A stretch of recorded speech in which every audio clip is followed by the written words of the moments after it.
I'm driving back from my peaceful little farm in the countryside in Ecuador to Quito, the hectic capital city. I'm driving there because we've rented a new apartment. Before I say anything else, the golden rule about real estate in Ecuador is rent before you buy. Hello, YouTube. So, if you've watched some of my recent videos, you already know that I don't spend all my time out here on the farm in Ecuador. I also have an apartment in Quito. And my family recently changed apartments. We moved from a small 3-bedroom apartment in a shitty neighborhood, really kind of a rough place, to a 5-bedroom apartment in a little island of safety and quiet and calm within Quito. So we've moved to a really nice place that is, the old place was, I think, $350 a month. The new place is $450 a month. It's a big upgrade. It's a hit to my budget, but I'm going to talk about renting in Quito, or in Ecuador in general, in this video. And I'm going to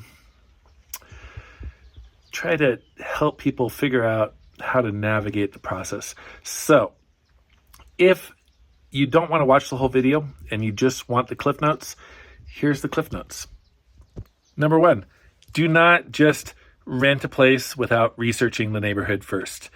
Get a cheap hotel for a few days or a few weeks while you get the lay of the land.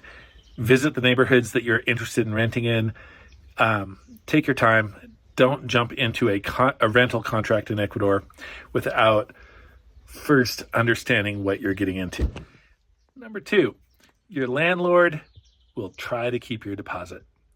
No matter what you do, no matter how straight you are with your landlord, they will, once they have that money, try to find a way to keep it. Number 3, furnished apartments are priced for expats. They are disproportionately expensive. It is probably cheaper for most expats that are absolutely sure that they want to stay here for a long period of time, 6 months, 1 year, 2 years, whatever your rental contract is. It's almost certainly cheaper to rent an unfurnished apartment and negotiate like an Ecuadorian, negotiate hard because they appreciate it, negotiate and then buy your furnishings than it is to rent an already furnished apartment. Number 4, I think we're on. There's a lot of scams. There's a lot of overpriced places. There's a lot of expats that have bought up properties in Ecuador, expats and Ecuadorians, and they're pricing them for gringos.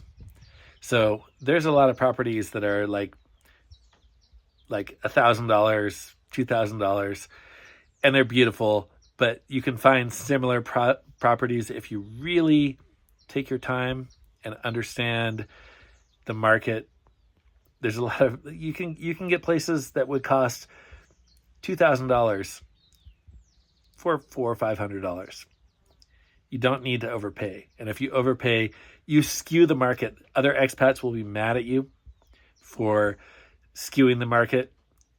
Other Ecuadorians will be mad at you for pricing them out of the market. Don't overpay.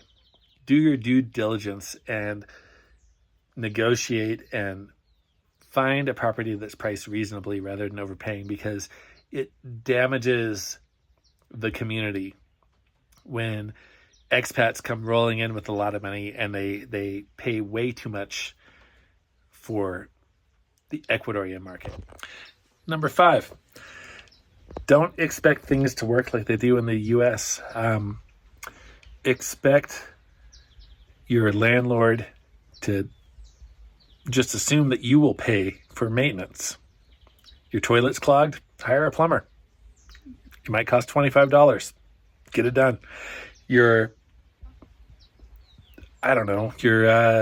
roof leaks, you're probably moving because your landlord's probably not going to fix it.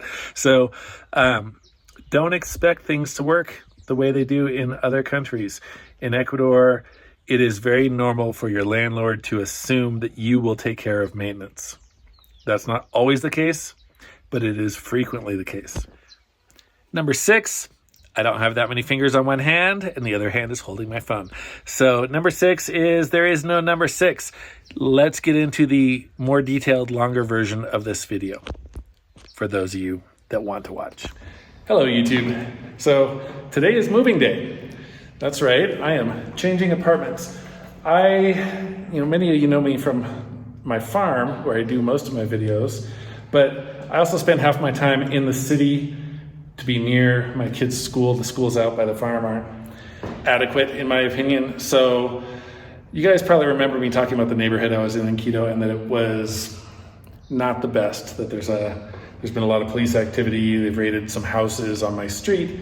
And now that I'm moving, I will be able to show you and explain what that neighborhood, what that area was.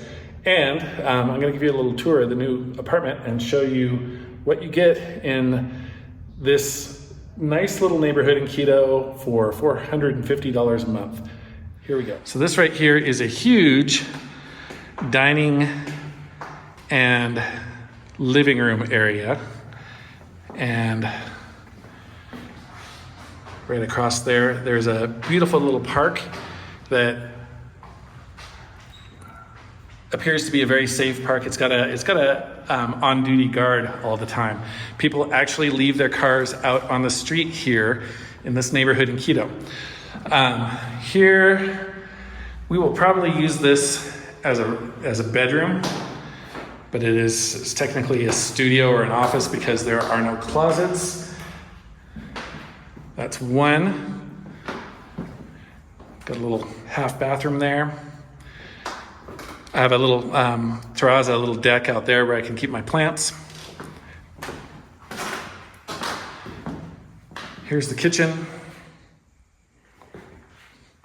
Kitchen's not the nicest thing about this place. And here we have bedroom number 2.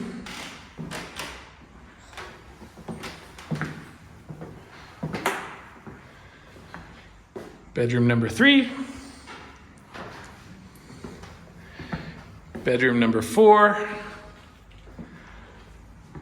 And bedroom number 5, the largest bedroom in the house. So 5 bedrooms or 4 bedrooms in a studio, but the studio is pretty big. Bathroom number 2, this one's a complete bathroom. Or a 3/4 bathroom, it doesn't have a bathtub. Bathroom number 3, right? So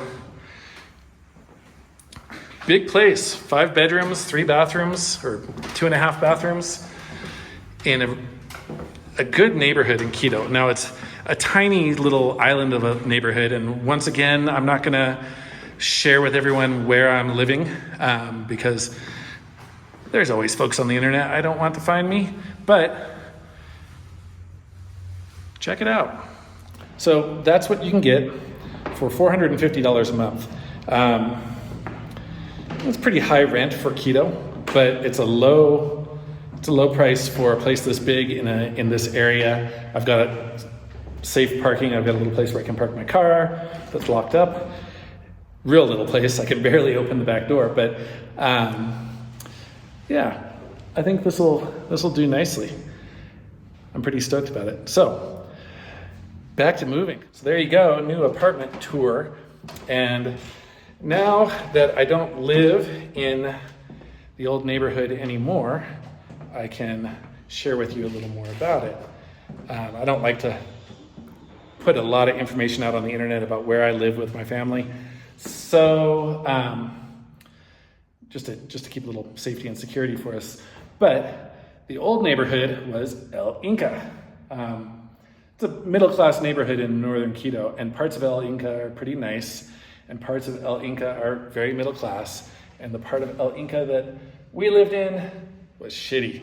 It really was pretty bad.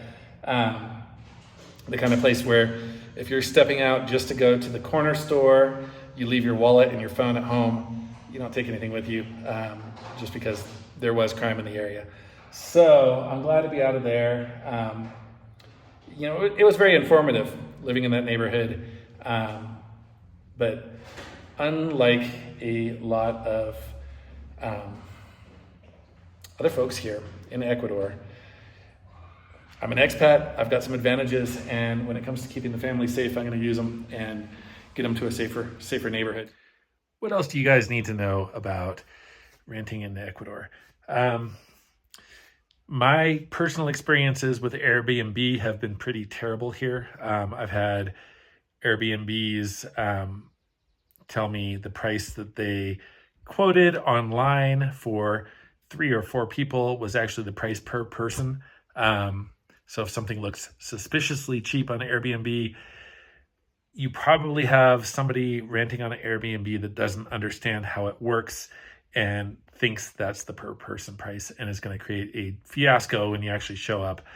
In general, Airbnb, from my experience, has not been a good option in Ecuador.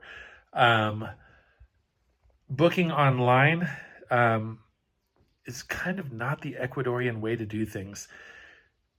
Except for very busy holidays, you're often better off with short-term rentals when you first arrive, just showing up. Like maybe you look up where the locations are using the map in booking.com or some similar site. Go there and just talk to them in person. Go there, check it out, see if the place is a dump or if it's pretty nice, and negotiate the price. If you're staying longer than like 1 or 2 days, if you're staying a week, you can often be like, hey, what is the price for a week? The Ecuadorian phrase is often, what is your best price?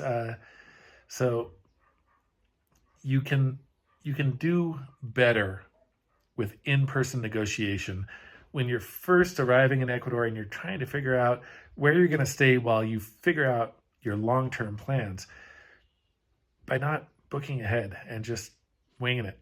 That's how the locals do it. Not everything, but definitely apartments, hotel stays, any sort of rental here is negotiable. So do it like an Ecuadorian, negotiate. Don't just roll over and accept a crazy price. There was one time I was riding a bicycle up the coast, and I was in Puerto Lopez, riding along the Malecon and looking for a hotel. And I didn't ask this hotel. I just looked like a tourist, like gringo with a backpack on a bicycle. And someone out front of a hotel yelled out to me if I was looking for a room. And I said, yes. How much? And they said $15. And I looked at the building and was like, yeah, and started to turn around, and I heard them yell out 10. So I turned back and I looked again at the building, and I hesitated long enough, started to turn around real slowly, and they yelled out 5, right? $5 hotel room. Now, I was a dirty backpacker. I looked like a dirty backpacker, and I got a dirty backpacker room. I woke up in the middle of the night with ants crawling across my chest, right? So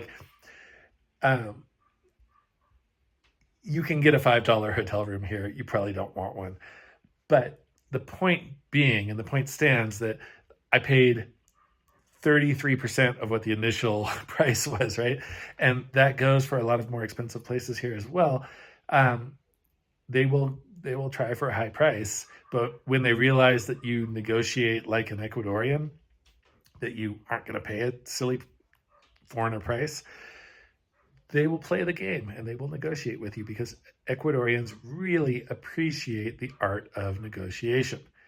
They love it. It's a sport, and they appreciate when you play that sport well. What else? Once again, I'm sure I've got 5 other points I need to make on the topic of renting in Ecuador, but none of them are coming to mind at the moment. So I'm going to end it here.